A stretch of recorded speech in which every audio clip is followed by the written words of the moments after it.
Oke guys, welcome back to Daily Charting with Toshi, di mana kita akan daily chart your favorite cryptocurrencies. Dan sekarang kita masuk ke DCWT sesi kedua, di mana di sesi kedua ini kita akan lebih fokus ke altcoins. Sebelum kita lanjut, gue akan ingatkan lagi salah satu cara termudah untuk mendukung TCI adalah dengan like our video, ya. Oke, highlightnya mungkin pada hari ini adalah Bitcoin dominance yang turun dengan signifikan. Gini guys, nggak setiap turun artinya artinya altcoin season. Soalnya gini, setiap kali gue perhatiin Bitcoin dominance turun, orang, wah bang, altcoin season ya? No ya, altcoin season itu menurut gue, kalau secara TA, paling gampang itu digambarkan dengan dia di bawah dari MA200. Itu dulu ya. Bonus poin lagi kalau sampai MA50 dan 20 menjadi resisten juga. Sama seperti yang kejadian di sini ya. Kayak di daerah sini nih ya.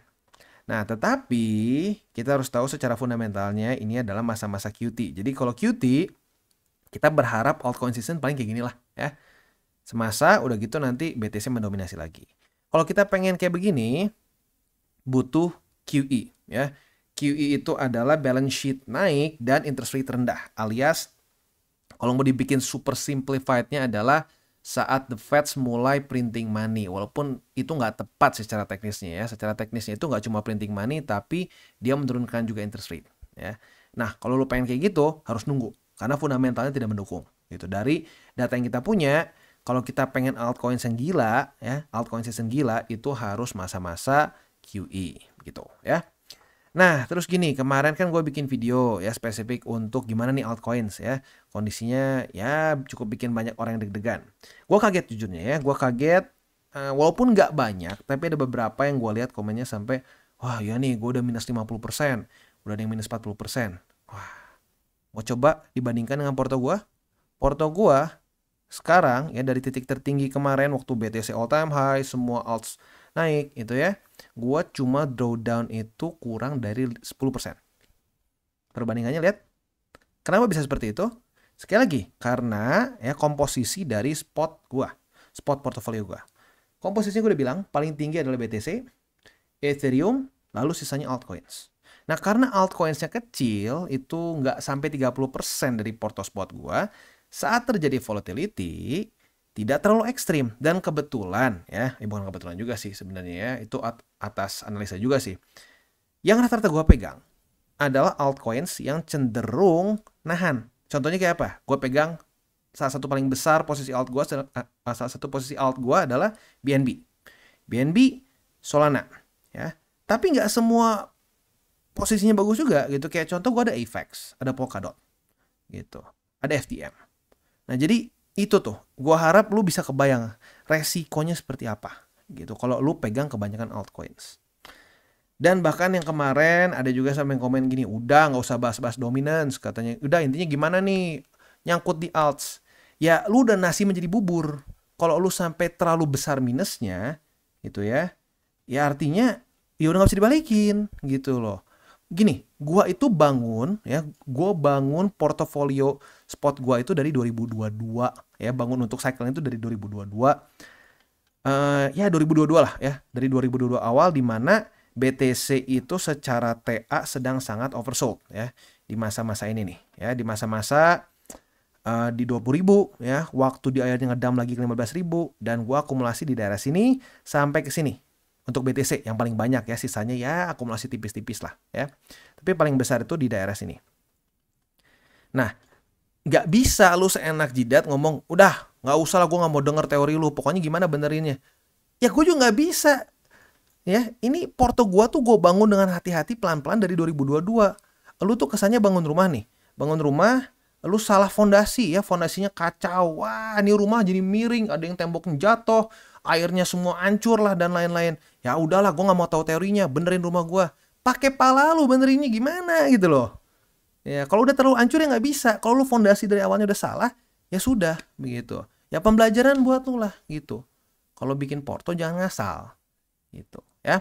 Nah tapi buat yang belum terlalu hancur, itu masih belum terlalu hancur tuh gimana? Ya mungkin overexpose-nya tuh nggak terlalu ekstrim lah. Itu mungkin perbandingannya berapa ya? 50-50 sih sebenarnya masih not bad ya. 30-70 misalkan, 30% BTC, 70% alts. Nah, lu bisa pelan-pelan misalkan untuk alts yang small cap gitu, yang cap-capnya terlalu kecil gitu ya, yang market capnya terlalu kecil, yang terlalu resiko tinggi, ya lu bisa pindahin dulu ke BTC. Atau bahkan lu pindahkan dulu ke stablecoin juga bisa. Begitu. Intinya apa? Untuk mengurangi potensi downside yang lebih ekstrim lagi. Itu masih bisa dibenerin. Ya tapi kalau dari awalnya udah salah total gitu loh, udah salah total, udah minusnya gede banget, ya udah susah gitu. Lu sama aja kayak tadi analoginya ya. Rumah udah salah fondasi, udah jadi 2 lantai, terus ya roboh lantai. Ya udah gua gak mau denger teori. Ya nggak bisa lah. Gitu loh. Nggak bisa seenak udel di market tuh. Ya. Ya sama kayak lu nge-treat bisnis, nge-treat rumah, nge-treat apapun. Lu kalau bangun asal. Ya, lu bangun awalnya asal, fondasinya asal, ya jadinya asal juga. Gitu. Jadi ayolah bertanggung jawab atas decision lu sendiri. Gitu ya. Karena gue udah ngomong loh, gue udah ngomong dari awal berkali-kali sampai berbusa-busa. 70-30, 70-30, 70-30. Buat lu yang udah nontonin TCI dari zaman-zaman sini pasti udah masuk tuh kotak 70-30.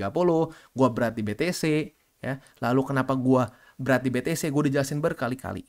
Nah, jangan sampai sekarang lu gak pernah denger, gak pernah nonton gue dari dulu, tiba-tiba sekarang, ya gue gak peduli teori lu. Pokoknya benerin.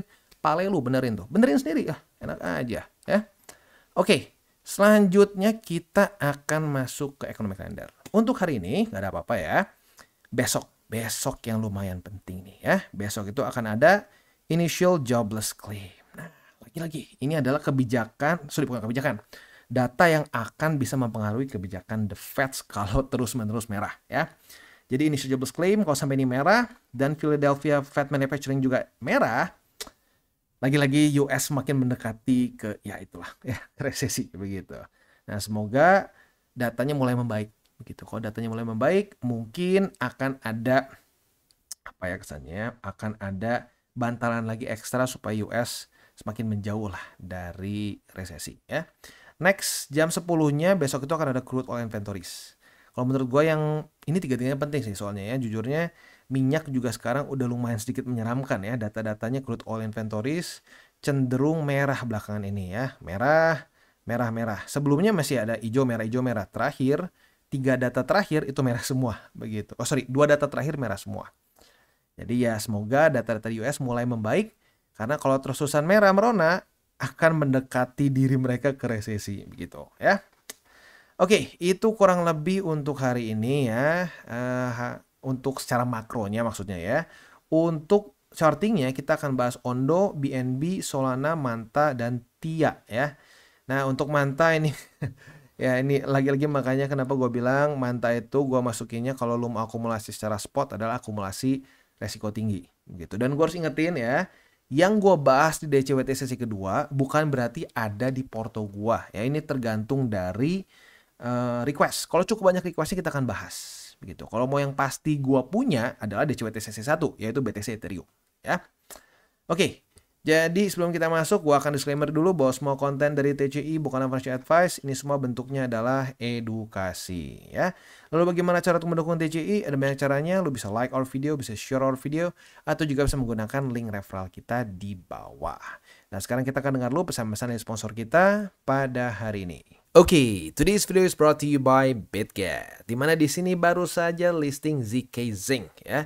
Nah, buat lo yang tertarik untuk trade ZK Zinc bisa pertimbangkan untuk trade di BitGet. Kenapa? Karena mereka sedang ada event ya.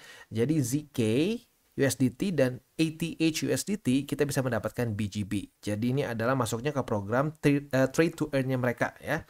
Ini berlangsung dari tanggal 18 Juni sampai tanggal 24 Juni. Jadi masih ada waktu buat lo yang tertarik, silahkan bisa klik di link description di bawah, ada klik trade to earn. Gimana cara ikutannya? Kita pakai register button now-nya, lalu kita complete KYC kita, dan lu bisa trade ZK USDT atau ATH USDT spot trades ya. Nah setelah itu lu tinggal harvest aja. Rules-nya seperti ini. Buat lu yang tertarik silahkan bisa ikutan ya. Jadi kurang lebih seperti itu. Buat lu yang belum punya akun di BitGet, boleh pertimbangkan untuk menggunakan link referral kita di bawah. Dan kita mulai dengan Ondo. Untuk Ondo kita bisa lihat di sini dia berhasil pump. Ini masuknya pump ya. Dia soalnya 5,14%. Pump ke struktur. Jadi artinya posisi long kita sudah kena target TP ya. Kalau kita di sini M50 ke target TP kita, wow, profitnya 9,56% ya. Asik banget ya. Nah, untuk posisi shortnya gimana Bang? Kita nggak dapat ya karena kemarin daily close-nya sedikit di atas dari struktur. Jadi otomatis nggak kebuka posisi shortnya ya. Nah, untuk posisi futures gimana? Posisi futures artinya dia ketahan oleh buy limit ketiga ini harusnya ya. Jadi untuk sekarang Ondo masih sama, buy limitnya tinggal tersisa 1 di MA50 yang sekarang ada di angka 1,07. Next kita masuk ke BNB. Untuk BNB kemarin dia koreksi 2,6%. Setup futuresnya kemarin dapat enggak ya? Oh enggak. Ini retest pertama kayak MA50 sebagai resisten. Kita lihat besok pagi. Kalau daily close dari BNB masih di bawah dari MA50, kita bisa limit posisi short. Retest kedua kebuka posisi shortnya dan target TP kita boleh dipertimbangkan di 560,1 buat yang agresif.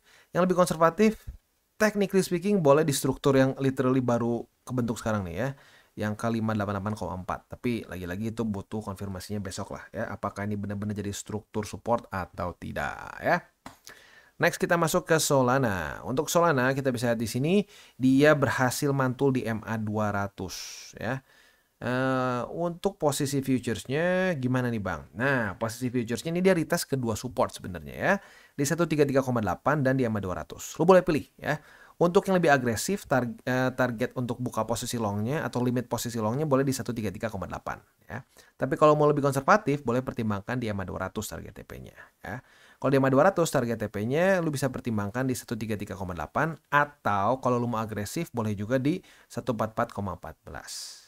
Kalau lu putusin untuk buka posisi long di 133,8, maka target TP-nya 1 di 144,14 gitu ya.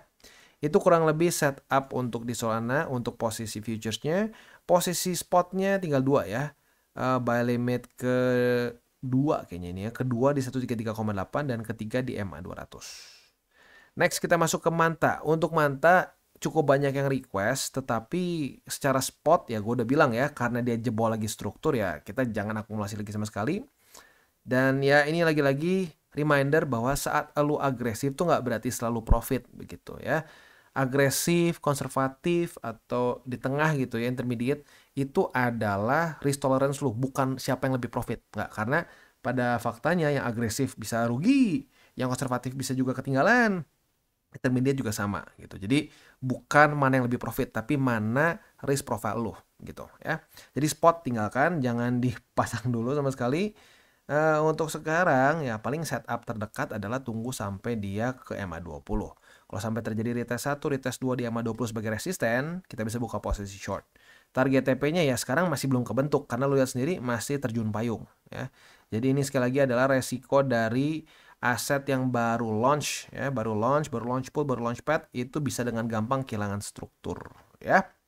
Makanya ini satu lagi contoh untuk jangan asal ikut-ikutan ya. Karena ada yang bilang bagus, semua ikutan beli, nggak berarti bakal naik terus. Banyak orang yang punya teori gini kan, oh kita komunitas kuat, selama tidak ada yang jual, kita akan naik terus. Ya selamat, biasanya lo jadi liquidity ya.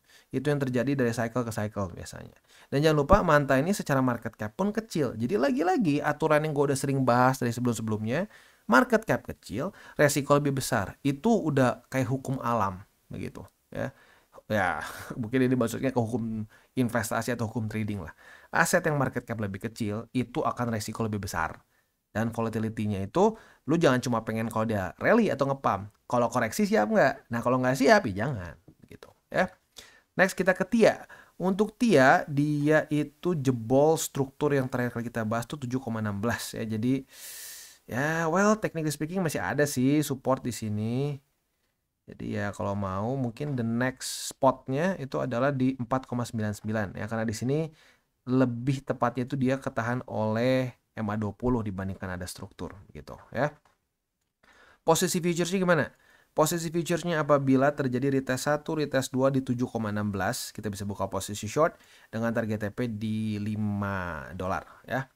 Itu kurang lebih untuk di TIA ya. Untuk posisi longnya masih jauh jadi kita skip dulu aja. Sebelum kita tutup, ya seperti biasa gue harus ingatkan satu hal lagi ya, bahwa untuk kesalahan itu normal ya. Di 2016 juga gue berantakan kok. Itu cycle awal gue di kripto, nggak tahu gimana cara kerjanya kripto, coba-coba sendiri. Wah ikut forum ini, ikut forum itu ya, banyak boncos dan lain-lain. Tapi ya kalau lu mau belajar, ujung-ujungnya bisa profit gitu. Tapi kalau dari awal lu nggak mau belajar, ya nggak akan kemana begitu. Dan apalagi playing victim gitu ya. Waduh, gue gara-gara sini, waduh gue gara-gara situ, gara-gara denger sini, gara-gara denger situ.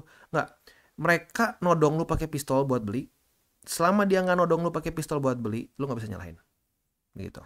Karena kenapa? Kan lu sendiri yang beli, lu yang pengen cuan gitu. Dan itu balik lagi itu ke apa ya, ke fundamental lagi dari psikologis trader. Lu tuh harus fokus ke apa? Resiko dulu baru ke profit. Makanya gue selalu berkali-kali bilang porto gue tuh 70-30. 70% tuh di BTC Ethereum, 30% di apa?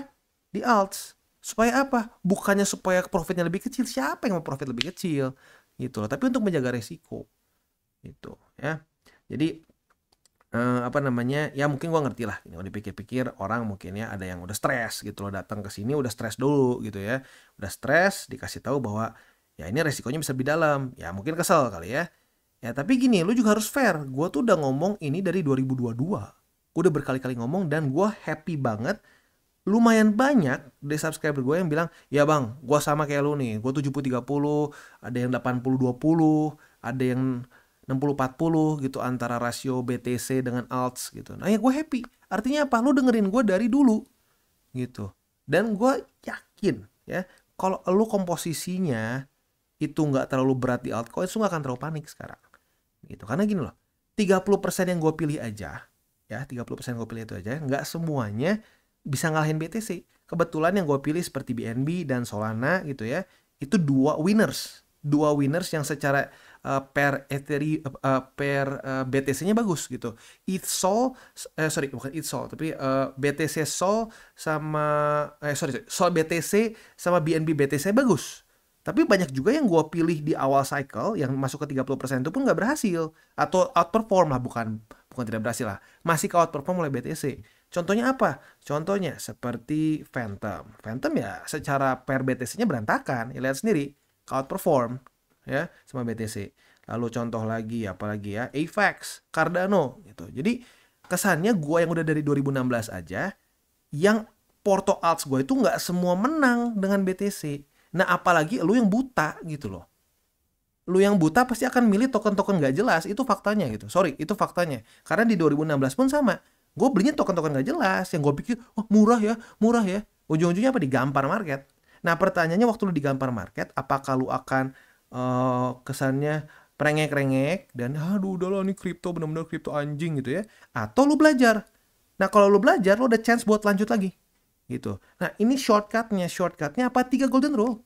Jangan pakai uang panas, jangan over leverage, dan berpikirlah jangka panjang. Kalau lu masukin 3 aturan itu bener-bener ke otak lu dan ke hati lu, porto lu akan bener. Gue bukan bilang lu akan bisa beli McLaren, enggak lah.